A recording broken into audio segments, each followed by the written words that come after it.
Hello everyone, welcome to Samta education trust. This is Neelam, your mentor for English. And आज हम बात करने वाले हैं सेंटेंस रीअरेंजमेंट की। सेंटेंस रीअरेंजमेंट का ही दूसरा नाम होता है पैराजम्बल्स, और ये बहुत ज़्यादा इंपॉर्टेंट टॉपिक होता है बैंकिंग एग्जाम के लिए, क्योंकि हर एग्जाम में ये टॉपिक इंक्लूडेड होता है। क्वेश्चंस आते ही है इस टॉपिक से।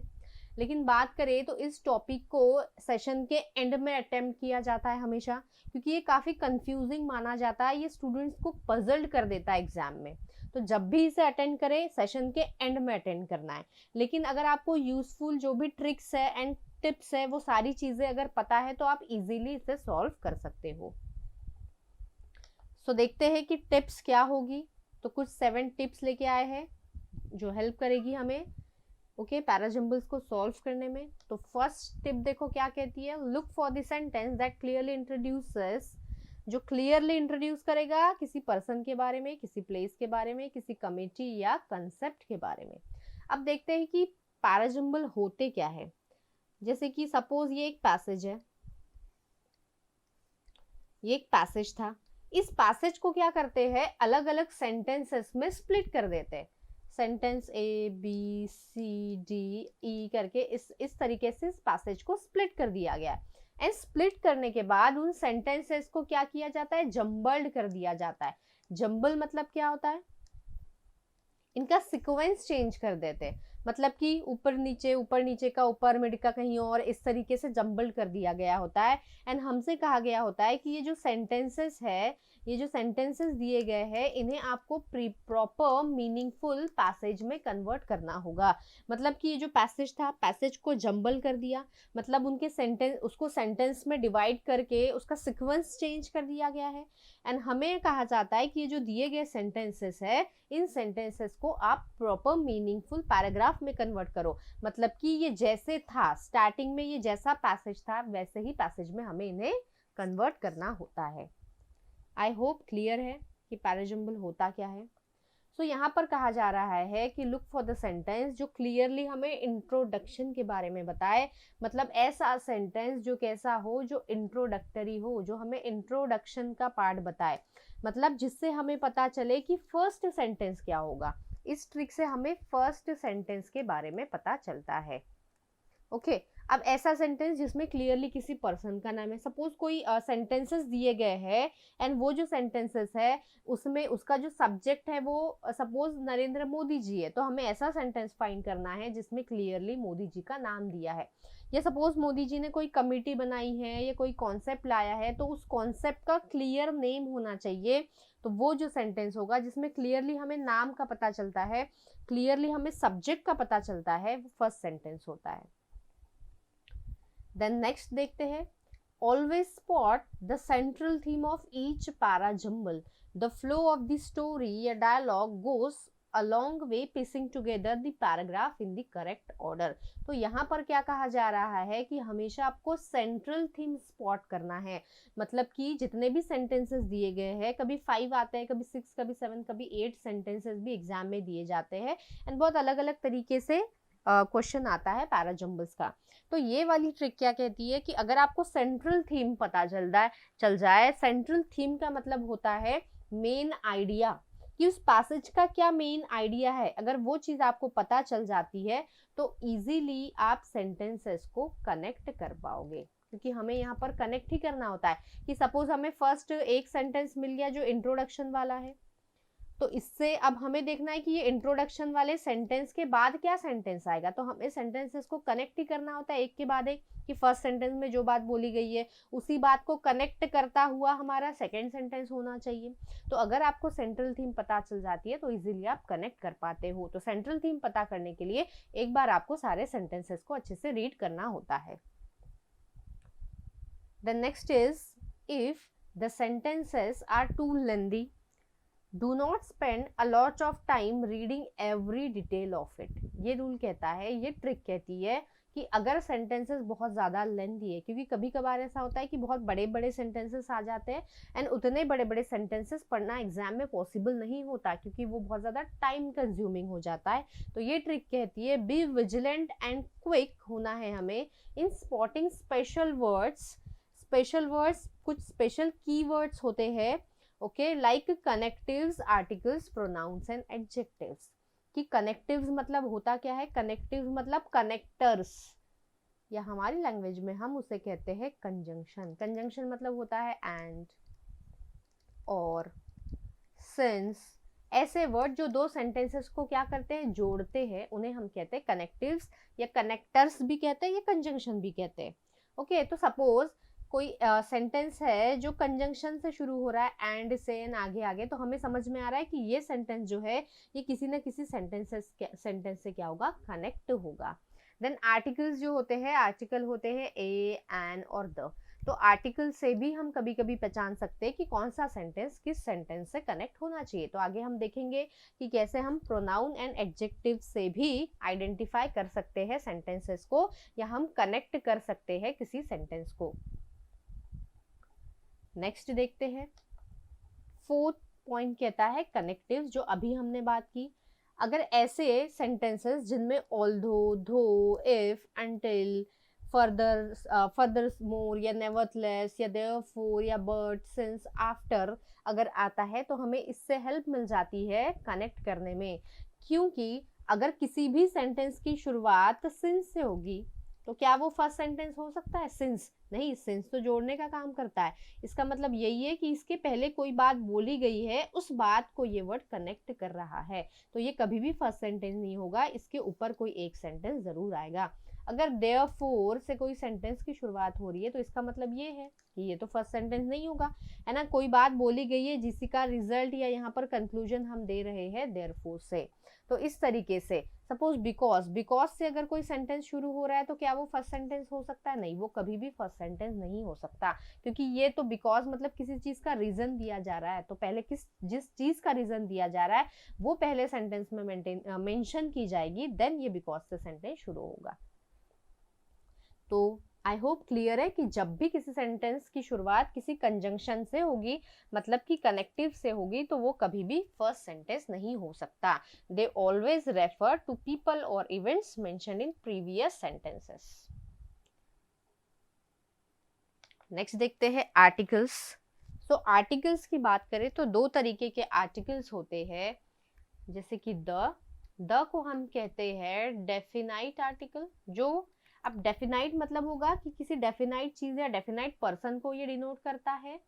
और हमारे पास होते हैं ए एन, इन्हें हम कहते हैं इनडेफिनाइट आर्टिकल। इनडेफिनाइट मतलब ये किसी पर्टिकुलर या स्पेसिफिक चीज को रेफर डिनोट नहीं करेंगे। ओके, तो इन आर्टिकल से भी हम पहचान सकते हैं कि कौन सा सेंटेंस फर्स्ट आएगा। कि हमें हमेशा याद रखना है कि ये ए और एन वाला ही पहले आता है एंड द वाला बाद में आता है, क्योंकि द किसी स्पेसिफिक चीज के बारे में, और द कब हम यूज करते हैं, जब हम सेकेंड टाइम किसी चीज के बारे में बात कर रहे हो तब। एंड ए एंड एन का यूज करते हैं जब हम फर्स्ट टाइम किसी चीज के बारे में मेंशन कर रहे हैं।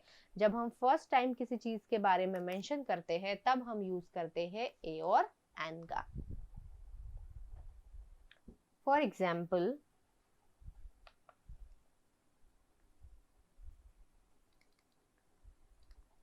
yesterday I met a boy.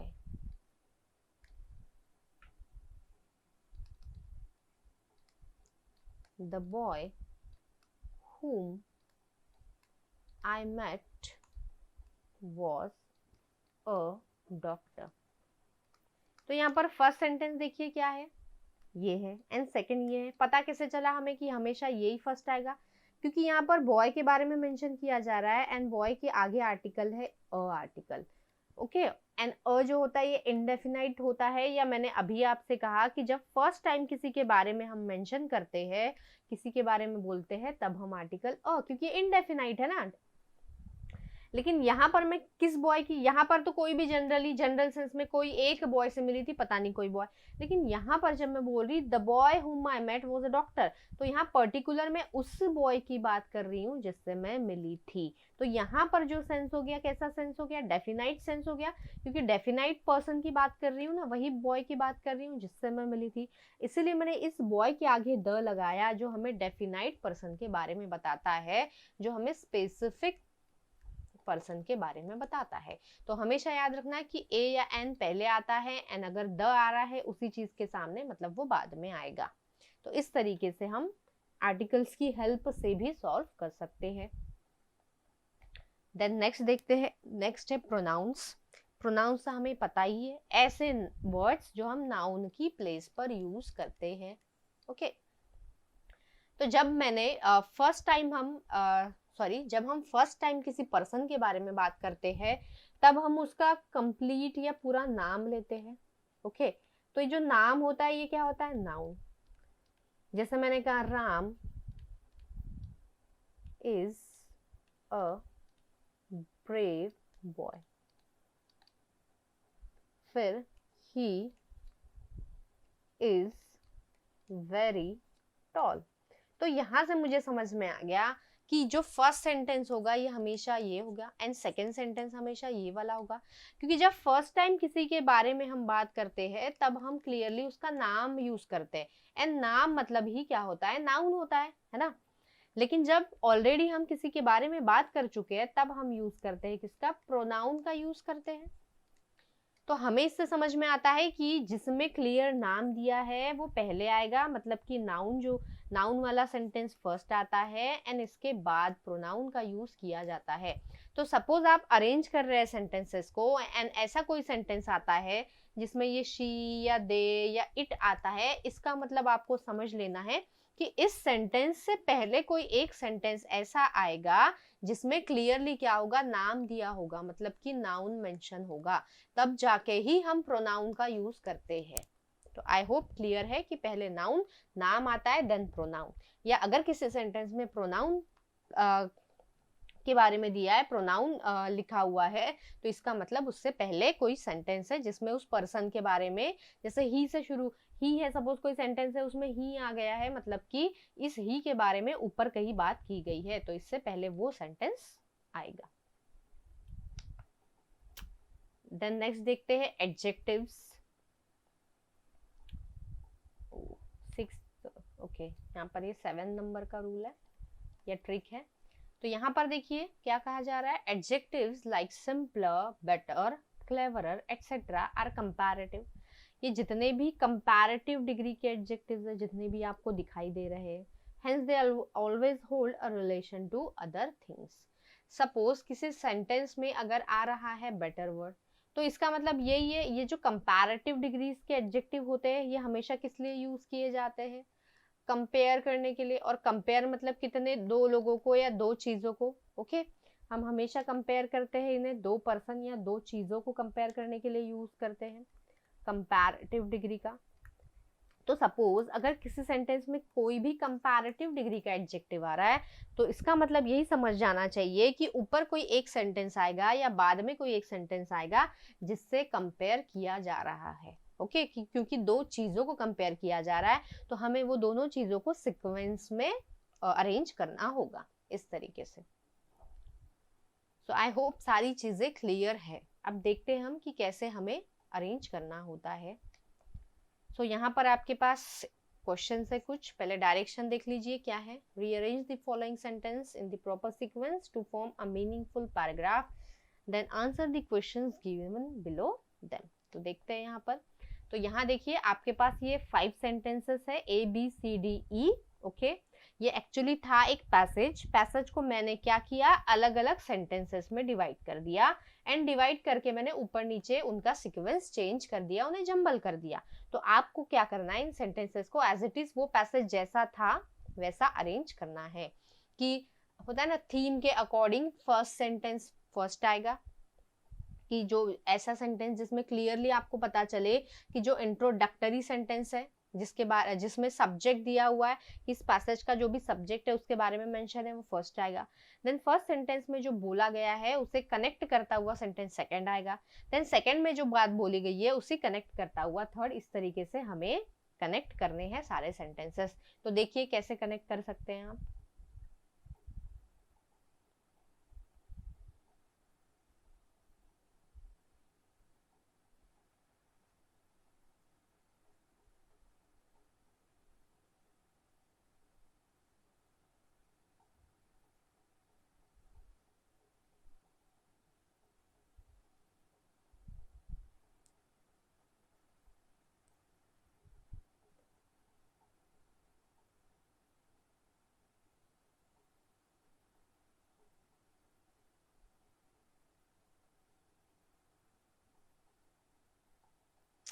So guys देखते हैं।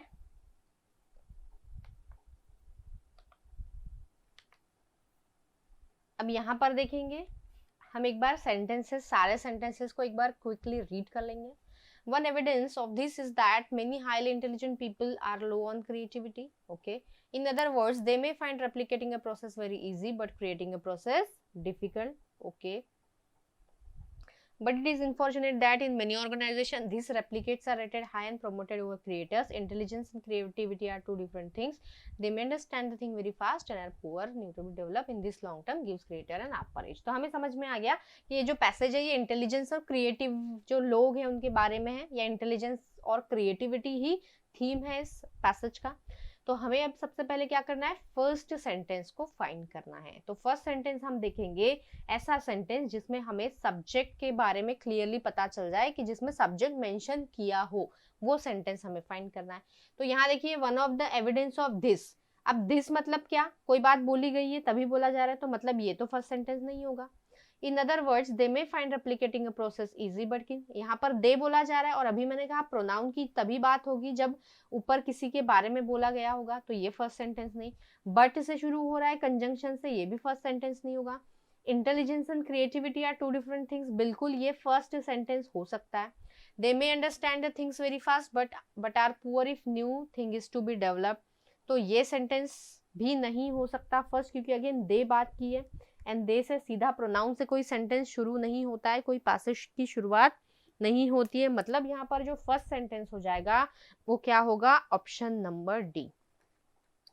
सो ऑप्शन नंबर जो डी है वो हमारा यहाँ पर फर्स्ट सेंटेंस होगा।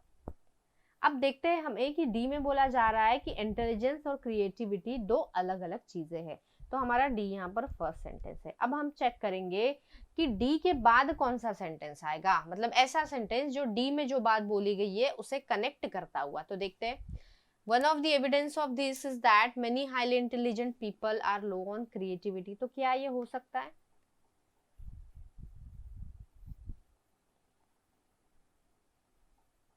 क्या ये सेकेंड सेंटेंस हो सकता है? बिल्कुल हो सकता है ना, क्योंकि यहाँ पर बोला गया था इंटेलिजेंस और क्रिएटिविटी दो अलग अलग चीजें है ना, और यहाँ पर उसका एविडेंस दिया जा रहा है कि क्यों अलग अलग है, क्योंकि हाईली इंटेलिजेंट पीपल बहुत ज्यादा, मतलब हाईली इंटेलिजेंट जो पीपल होते हैं वो क्रिएटिविटी में लो होते हैं, मतलब खुद की क्रिएटिविटी क्रिएट नहीं कर पाते वो इस तरीके से। तो ये हो सकता है, लेकिन हम बाकी सेंटेंस भी चेक करेंगे। इन अदर वर्ड्स, तो इन अदर वर्ड्स यहाँ कोई बात बोली ही नहीं गई है, तो ये तो नहीं होगा। But it is unfortunate that in many organization these replicates, यहाँ दीज रेप्लिकेट्स, तो रेप्लिकेटर्स की यहाँ पर डी में तो कोई बात ही नहीं की गई, तो ये भी सेकंड नहीं होगा।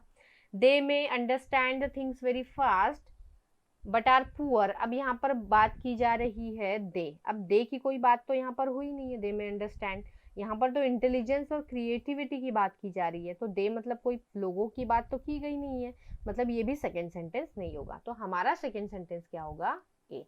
तो क्या हो जाएगा यहाँ पर ए।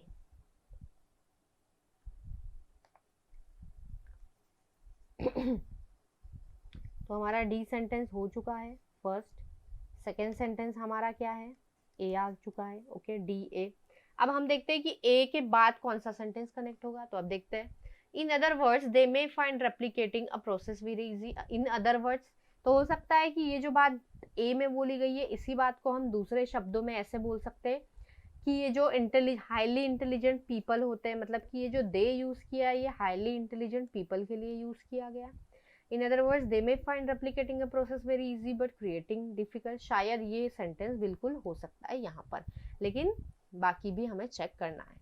नेक्स्ट देखते हैं, but it is unfortunate that in many organization these replicates are rated high.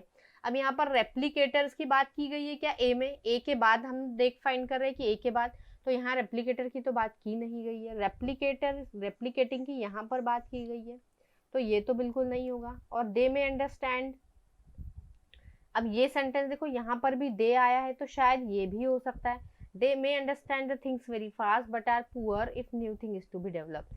This in long term gives creator an upper edge, तो शायद ये भी लग रहा होगा किसी किसी को। तो चलो हम लिखते हैं डी के बाद ए देखते हैं, एंड डी के बाद हम सोचते हैं ई भी आ सकता है।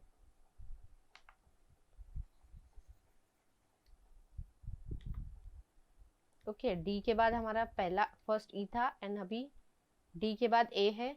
अब हमें लग रहा है कि शायद बी भी हो सकता है या फिर ई में भी दे बोला गया है, तो हो सकता है ये हाईली इंटेलिजेंट पीपल को ही यहाँ पर दे बोला गया हो। तो यहाँ पर हम क्या करेंगे, दोनों दोनों साइड लेकर चलेंगे एंड आगे जब हम कनेक्ट करेंगे तो हमारा एक जो रहेगा ऑप्शन गलत हो जाएगा, तो उसे हम गलत कर देंगे। तो यहाँ पर हम देखते हैं अभी, तो एक साइड हमें हमें लग रहा है कि बी भी हो सकता है और हमें लग रहा है ई भी हो सकता है, तो हम एक साइड बी लेकर चलेंगे एंड एक साइड हम लोग ई को रख देते हैं। फिर अब नेक्स्ट देखते हैं हम,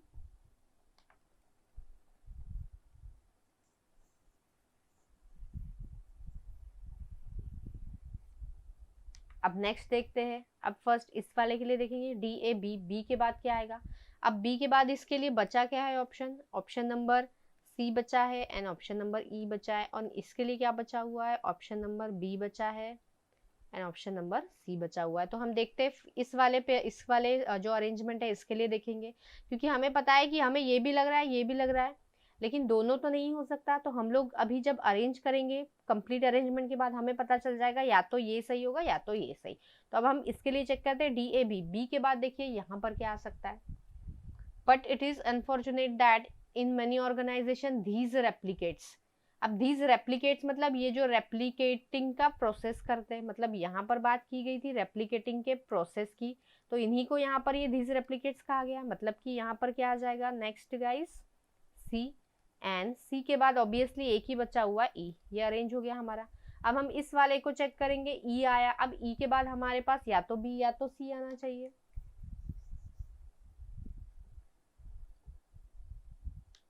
तो यहाँ पर या तो बी या तो सी, तो हम चेक करते हैं ई के बाद क्या बी आएगा। In other words they may find replicating process but creating process difficult. यहाँ पर अब ई में तो यहाँ पर ऐसी कोई बात नहीं की गई थी, ऑलरेडी यहाँ दे के बारे में बात कर चुके हैं एंड यहाँ पर बात की जा रही in long terms gives creator and upper edge, तो यहाँ तो लॉन्ग टर्म की बात की जा रही है। तो यहाँ पर ये बी तो बिल्कुल नहीं आएगा, बी बिल्कुल नहीं फिट हो रहा है। फिर बचा हुआ है इसके लिए C, but it is unfortunate that in many organization these replicates. अब हमने ई अरेंज किया है, ई में तो कोई रेप्लिकेशन की बात ही नहीं की गई है, मतलब कि ये जो है ये बिल्कुल गलत था हमारा, और हमारा सही अरेंजमेंट है D A B C and E. मतलब फर्स्ट सेंटेंस डी होगा, फिर ए होगा, फिर बी होगा, सी होगा एंड ई होगा। एक बार आप रीड कर लीजिए कि सही सीक्वेंस बन रहा है या नहीं।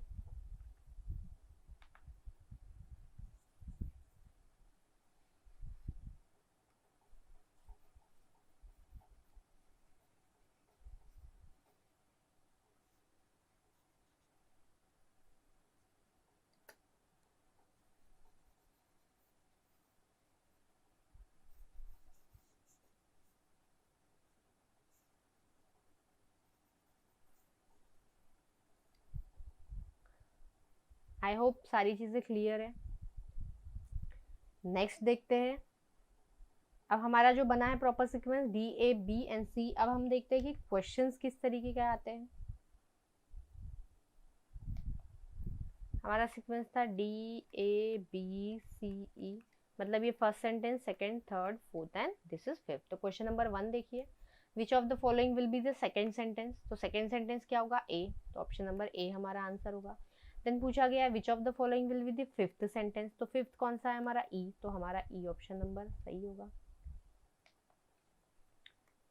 अगेन यहाँ मुझे लिखना पड़ रहा है D A B C E.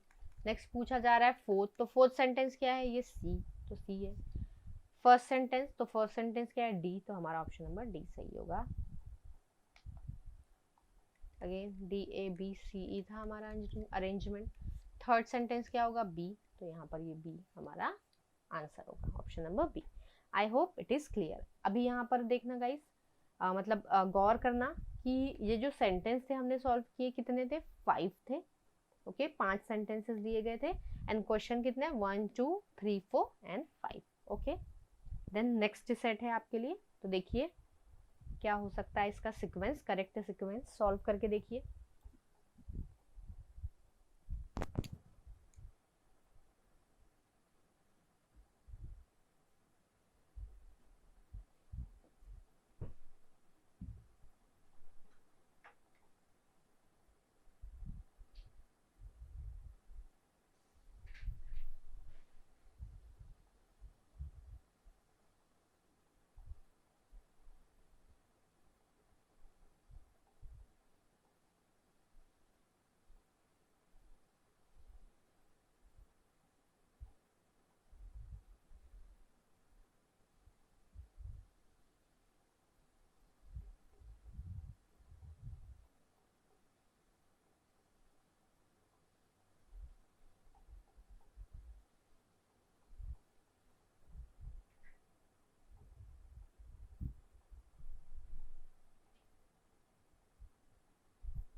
So guys बहुत इजी सेट था ये.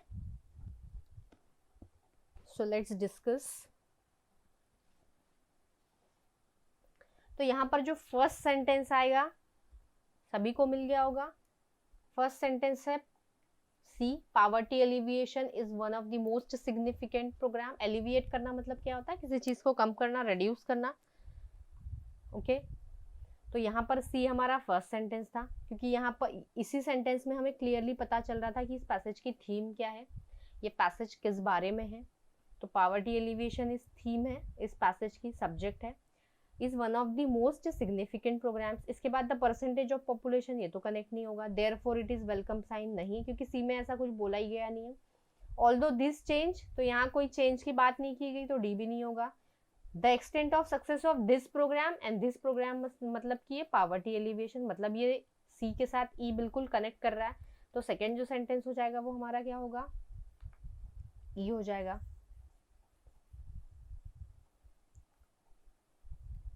सो फर्स्ट जो सेंटेंस था हमारा सी ये हो चुका है, एंड सेकंड जो होगा ई होगा. अब यहाँ बोला गया था the extent of success of this programme can be sensed. Sense मतलब यहाँ पर बात की जा सकती है मेजर. ओके कि कैसे हम मेजर करें, सेंस करें. व्हेन वी स्टडी, जब हम पढ़ेंगे the proportion of people below poverty line, की जब हम मेजर करेंगे, काउंट करेंगे कि बिलो पावर्टी लाइन में कितने लोग आते हैं. ओके तो यहाँ पर ये ई हो गया. तो फिर चेक करते हैं कि आगे the percentage of population below poverty line has been decreasing. यहाँ पर बोला था कि हमें मेजर करना पड़ेगा कि बिलो पावर्टी लाइन कितने लोग हैं. यहाँ बोला जा रहा है कि बिलो पावर्टी लाइन जो लोग हैं वो कम कम होते जा रहे हैं, डिक्रीज होते जा रहे हैं. तो शायद ये हो सकता है B, therefore it is welcome sign. तो यहाँ तो ऐसा कुछ बोला गया नहीं है, यहाँ तो मेजर करने की, सेंस करने की बात की गई थी, तो ये तो नहीं होगा. देन ऑल्दो दिस चेंज, यहाँ कोई चेंज की बात नहीं की गई है. बट हम जब सेंटेंस को रीड कर रहे थे तो हमें यहाँ पर कुछ पता चला था कि ये डिक्रीज हो रहा था, है ना, कि बिलो पावर्टी लाइन जो लोग हैं वो डिक्रीज हो रहे थे. मतलब यहाँ पर कोई चेंज की बात हो रही है ना, कोई चीज का कम होना या ज्यादा होना, ये चेंज कहलाता है. तो हमें ये पता चल गया था कि ए के साथ ये जो डी सेंटेंस है ये कनेक्ट हो रहा है. तो हमने क्या किया, साइड में एक पेयर बना के रख दिया कि जब भी ए आएगा ना, ए के बाद डी ही आना चाहिए, क्योंकि ए में जो बात बोली गई थी उसी बात को कनेक्ट करता हुआ सी, डी सेंटेंस है. तो जब भी हम सॉल्व करेंगे और हमें अगर ऐसे कोई पेयर फाउंड होती है तो हमें उसे अलग से बना के रखनी है, ताकि जब हम अरेंज करेंगे तो एज इट इज हम इस पेयर को वहां पर पुट कर दें. तो फिर देखते हैं ई के बाद ये भी नहीं आ रहा है. फिर द सक्सेस, ये तो हो चुका है हमारा. तो मतलब कि हमारा जो थर्ड सेंटेंस होगा वो क्या होगा? ऑब्वियसली हमारा जो थर्ड सेंटेंस है वो हो जाएगा ए. ओके सी हो चुका है हमारा, ई नेक्स्ट था, एंड नेक्स्ट क्या हो जाएगा? ए. एंड अभी हमने देखा कि ए के बाद डी होगा, तो ए के बाद हमने as it is D pair put कर दी, क्योंकि जो बात इसमें बोली गई है बिल्कुल कनेक्ट हो रही है. एंड लास्ट देखने की जरूरत ही नहीं है, क्योंकि अब एक ही बचा है बी, मतलब कि ये हमारा सीक्वेंस बन चुका है. तो हमारा सीक्वेंस है C E A D B. Let's check the questions. C E A D and B. तो यहाँ बोल रहा है सेकंड सेंटेंस क्या होगा पैसेज में, तो सेकंड हमारा सी, तो option number C is the correct answer. Fourth क्या हो जाएगा? डी. लास्ट पूछा गया है मतलब कि बी. थर्ड सेंटेंस हमारा क्या था? ए. एंड फर्स्ट, तो फर्स्ट हमारा था सी.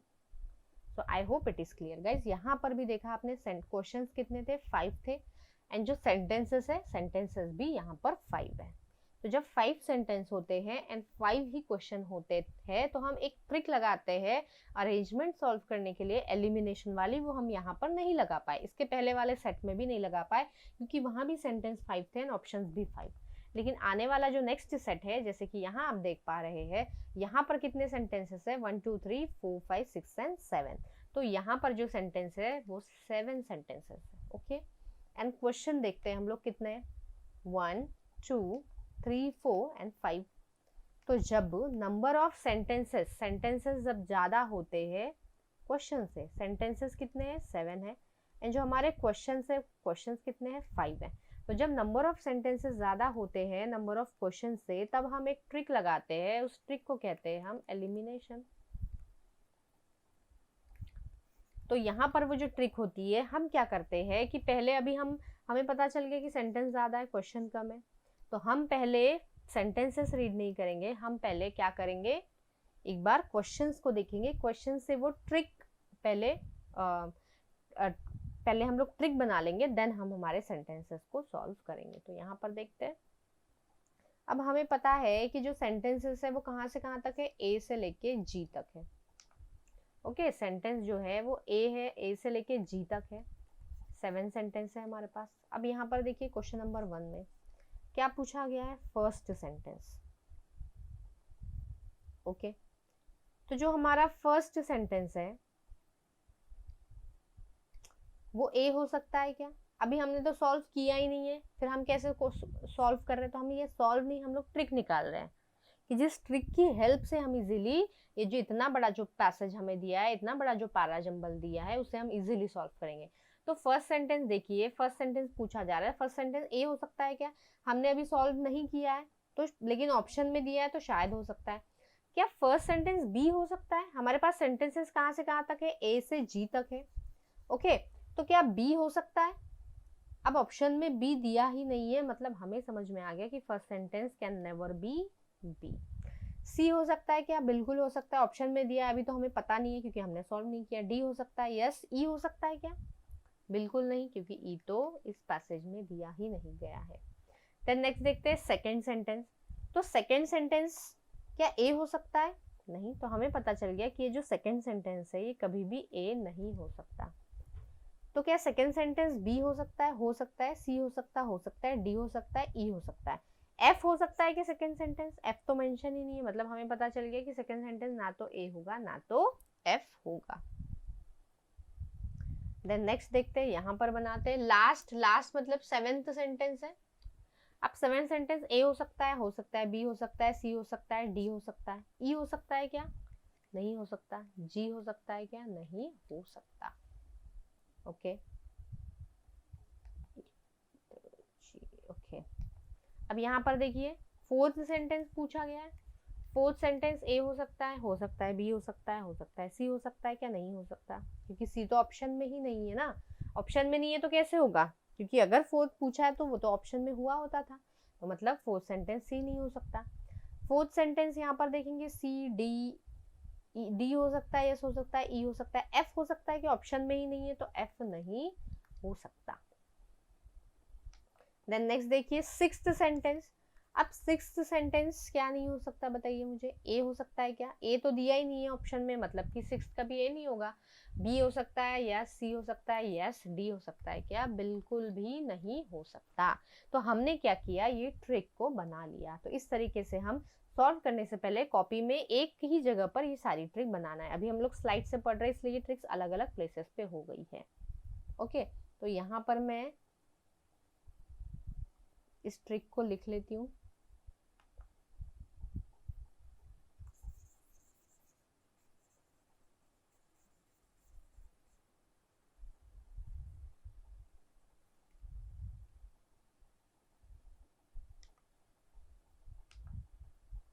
फर्स्ट सेंटेंस बीई नहीं हो सकता।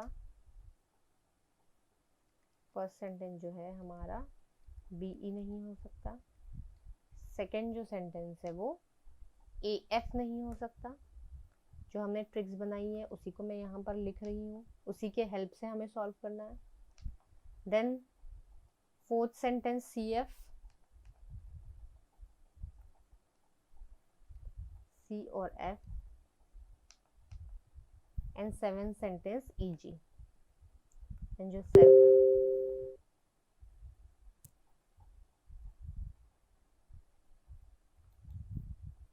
एंड जो सेवन सेंटेंस होगा,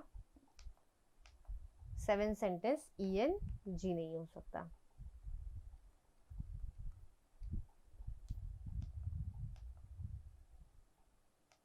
एंड सिक्स्थ ए और डी नहीं हो सकता।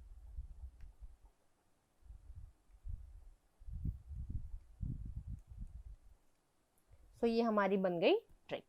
अब हम देखेंगे, एक बार हम क्विकली इस पैसेज को पढ़ लेंगे, इन सेंटेंसेस को, एंड पढ़ते हुए ही हमें समझ में आ जाएगा कि फर्स्ट सेंटेंस कौन सा हो सकता है, जो हमें लगे कि जिससे पैसेज की स्टार्टिंग होगी। जो इंट्रोडक्टरी सेंटेंस है जिसमें हमें क्लियरली थीम का पता चले, वो हमारा फर्स्ट सेंटेंस होगा। तो देखते हैं, it is not even because grubbing for roots is discipline, ये नहीं हो सकता. Moreover he can not learn out to learn about the language from talking, नहीं. नॉर इट इज, नॉर से कभी फर्स्ट सेंटेंस नहीं होगा. It is because they can not understand their own language. The reason is, ये भी नहीं हो सकता first sentence. Our citizen will have to learn at least one foreign language, शायद ये हो सकता है. The native of any country is immersed in his own language and never sees a linguistic structure, ये भी शायद फर्स्ट हो सकता है. तो हमने जब पैसेज के सारे सेंटेंसेस को रीड किया तो हमें समझ में आया कि जो पैसेज है ये 99% तक लैंग्वेज पे ही बेस्ड है. तो इससे हमें एक हिंट मिल गई कि लैंग्वेज पे. अब फर्स्ट सेंटेंस या तो ये लग रहा है, क्योंकि बाकी सारे सेंटेंस या तो प्रोनाउन से शुरू हो रहे हैं या तो किसी कंजंक्शन से शुरू हो रहे हैं, तो ये तो हो नहीं सकते. तो इसलिए या तो एफ या तो जी. तो हमारा जो फर्स्ट सेंटेंस होगा वो एफ होगा या जी. अब देखते हैं. Our citizens will have to learn at least one foreign language. Okay, तो यहाँ क्लियरली तो समझ में आ रहा है फॉरेन लैंग्वेज पर है. The native of any country is immersed in his own language and never cease, तो ये तो हमें प्रॉपर एक फर्स्ट सेंटेंस ओपनिंग सेंटेंस नहीं लग रहा है. तो मतलब कि फर्स्ट सेंटेंस यहाँ पर क्या हो जाएगा, एफ. तो फर्स्ट सेंटेंस यहाँ पर हमारा एफ है. एफ हो चुका है, इसे हम हटा देंगे यहाँ से. देन सेकंड सेंटेंस देखते हैं. यहाँ पर बोला क्या गया था guys, our citizens will have to learn at least one foreign language. अब इससे पहले भी आपको बताया कि पेयर्स, अगर आपको ऐसा लग रहा हो कि कुछ जो सेंटेंसेस है वो आपस में मिल रहा है या आपस में कनेक्ट हो रहे हैं, कोई 2 सेंटेंस 3 सेंटेंस, तो उनकी पेयर आप साइड में बना के रख सकते हैं. ओके, सो नेक्स्ट देखते हैं एफ. एफ के बाद देखिए, एफ में बोला गया था हर सिटीजन को एक फॉरेन लैंग्वेज सीखनी चाहिए. यहाँ बोला it is not even because, तो it is not even because मतलब कि यहाँ पर भी कोई बिकॉज वाला एक कोई सेंटेंस आएगा तभी तो बोला जाएगा कि रीजन ये नहीं बल्कि ये भी नहीं है, इस तरीके से कुछ. तो यहाँ पर ये नहीं होगा.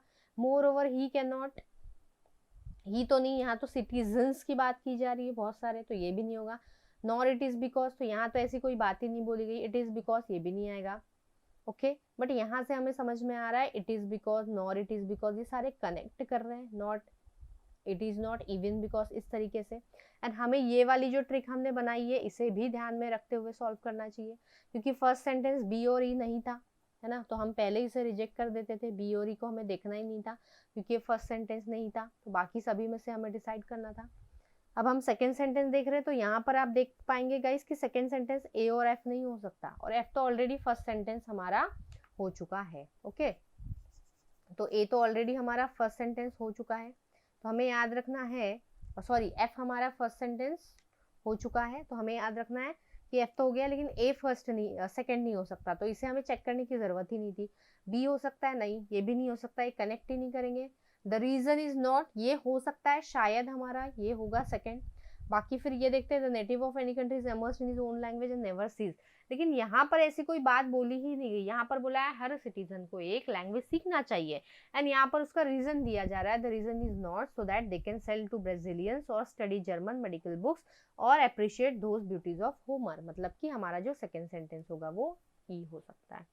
एंड यहाँ पर ट्रिक में देखिए ई तो है नहीं, मतलब कि ई हो सकता है सेकेंड सेंटेंस, सिर्फ ए और एफ नहीं हो सकता था. अब थर्ड सेंटेंस के लिए देखेंगे, तो थर्ड सेंटेंस के लिए यहाँ पर कोई भी ट्रिक नहीं है गाइस. तो अब थर्ड सेंटेंस फाइंड करेंगे. अब हमें थर्ड सेंटेंस के लिए पहले सेकेंड सेंटेंस को पढ़ना होगा अच्छे से, क्या बोला जा रहा है. The reason is not so that they can sell to things to Brazilians or study German medical books or appreciate those beauties of Homer. तो इस सेंटेंस से कनेक्ट करता हुआ कौन सा सेंटेंस है, देखते ए हो सकता है क्या. It is not even because grubbing for roots and discipline, चलो मान लेते हैं. The reason is not and it is not even because, तो ये हो सकता है. Moreover he can not learn what he ought to know about the language from talking, ये तो नहीं हो सकता क्योंकि यहाँ पर तो ये दे प्लूरल में बात की जा रही है एंड यहाँ पर ही. Nor it is because, nor तो यहाँ पर हो सकता है कि nor it is because they will, तो ये भी तो हो सकता है क्योंकि यहाँ भी it is not because nor it is because, ये भी शायद हो सकता है third. Then D it is because. अब यहाँ पर आपको एक चीज समझ में आ रही होगी कि ये नेगेटिव है, ना तो ये रीजन है ना तो ये रीजन है, शायद ये रीजन हो सकता है. मतलब हमें समझ में आ गया कि ये ए सी और डी जो है ये तीनों आपस में कनेक्ट हो रहे हैं. ओके, कहीं ना कहीं ये ए अभी हम सिर्फ ऐसे ही लिख देंगे ACD लिख देंगे, लेकिन ये पेयर नहीं है एग्जैक्ट, पर हमें समझ में आ रहा है कि ये तीनों कहीं ना कहीं साथ में आने चाहिए। ओके, देन नेक्स्ट चेक करते हैं the native of any country. तो ई को तो बिल्कुल ये कनेक्ट नहीं कर रहा है। अब ई को अगर अच्छे से हम पढ़ेंगे तो हमें समझ में आ रहा है they can sell things to Brazilian or study German medical books or appreciate, and ये जो और है or will connect to what, nor, और यहाँ पर ये नॉर वाला सी है, तो हमें लग रहा था ए होगा या बी होगा, कंफ्यूजन था। तो ये कंफ्यूजन कैसे हमारा दूर होगा, इस और, क्योंकि ये जो और है ये और कनेक्ट होगा इस नॉर को। आई होप क्लियर हो गया है। तो यहाँ पर इसलिए ई के बाद आएगा सी।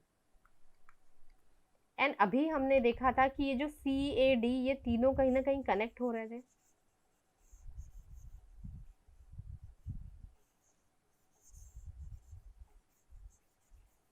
तो देखिए गाइस, यहाँ पर ये मैं आपके लिए कर रही हूँ ताकि कंफ्यूजन ना हो। फर्स्ट सेंटेंस ये हो चुका है, ये हो चुका है, एंड सी भी हो चुका है। अब बोला जा रहा है ना तो ये रीजन है, एंड यहाँ पर भी नॉट, हमने कहा ये ACD कनेक्ट होंगे। ओके, और हमें चाहिए कौन सा, फोर्थ। अब फोर्थ के लिए बोला जा रहा है सी नहीं होगा, F नहीं होगा, एंड C and F तो ऑलरेडी हो गया है, मतलब ये फोर्थ की कोई ट्रिक हमें काम नहीं आ रही है क्योंकि C और F तो ऑलरेडी हो चुका है।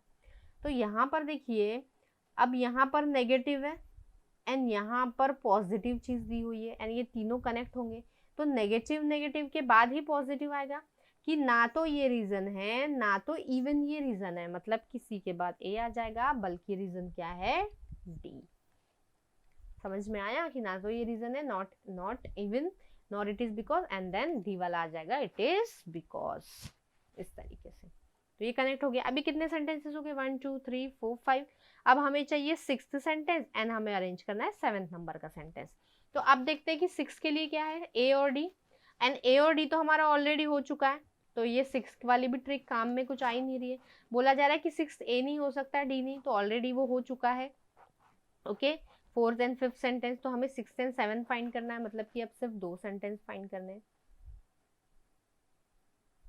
तो देखिए गाइज, यहाँ पर 6 के लिए कोई ट्रिक काम में नहीं आ रही है, पर 7th वाली हमें, 7th में देखिए हमने जो ट्रिक निकाली इसमें बोल रहा है 7E नहीं हो सकता एंड G नहीं हो सकता, 7E नहीं हो सकता एंड G नहीं हो सकता, एंड E जो है ये हमारा ऑलरेडी हो चुका है। E हमारा कौन सा सेंटेंस है, सेकेंड सेंटेंस बन गया है। तो अब हमारे पास बचे कितने, 2 सेंटेंसेस, एंड सेंटेंसेस कौन से बचे हुए हैं, एक B बचा हुआ है एंड एक G बचा हुआ है। एंड यहाँ की जो ट्रिक है ये 7th वाली, ये कहती है कि ये हमारा सेकेंड मतलब सॉरी लास्ट जो 7th सेंटेंस है वो G नहीं होगा, एंड बचे B एंड G है, तो मतलब कि B और G में से अगर 7th वाला G नहीं हो सकता, मतलब 6th G हो जाएगा एंड लास्ट B। तो यहाँ हमें देखने की जरूरत ही नहीं है सेंटेंसेस में कंफ्यूज होने की, क्योंकि इस ट्रिक से ही पता चल रहा है कि 7th G नहीं होगा, मतलब कि 6th G हो जाएगा एंड 7th B। तो ये हो गया हमारा अरेंजमेंट, क्या हो गया, FECADGB। Okay, FECADGB। I hope सारी चीजें क्लियर है। तो यहाँ पर देखिए क्या होगा, FECDGB, है ना, FECADGB, ADGNB। ओके, इस तरीके से अरेंज हुआ। तो यहाँ पर फर्स्ट सेंटेंस क्या होगा, F, सेकेंड सेंटेंस क्या होगा हमारा, E, देन क्या पूछा हुआ है यहाँ पर, लास्ट सेंटेंस। तो लास्ट सेंटेंस क्या हुआ यहाँ पर हमारा, B हुआ, तो यहाँ पर ये हो जाएगा B। फोर्थ सेंटेंस देखिए यहाँ पर क्या था हमारा, 4 1 2 3 4, फोर्थ A आएगा, तो यहाँ पर हमारा फोर्थ सेंटेंस A हो जाएगा। एंड फिर पूछा गया है 6th सेंटेंस, तो 6th सेंटेंस देखिए क्या हो जाएगा, 1 2 3 4, A फोर्थ है, D 5th, G, G हमारा यहाँ पर 6th सेंटेंस हो जाएगा। आई होप ये ट्रिक क्लियर है। एंड अपकमिंग हमारे जो फ्यूचर में जो कुछ सेशंस आने वाले हैं उनमें और भी सेट्स हम डिस्कस करेंगे, और भी वैरायटीज और भी टाइप्स हम डिस्कस करने वाले हैं, लेकिन ये जस्ट आप प्रैक्टिस कर पाओ, आपको बेसिक चीज़ें पता हो जाए, इसलिए मैंने ये चीज़ें आपको बता दी है, ये सारी ट्रिक्स आपके साथ डिस्कस कर दी है। So thank you very much guys, keep studying, keep rocking, thank you very much.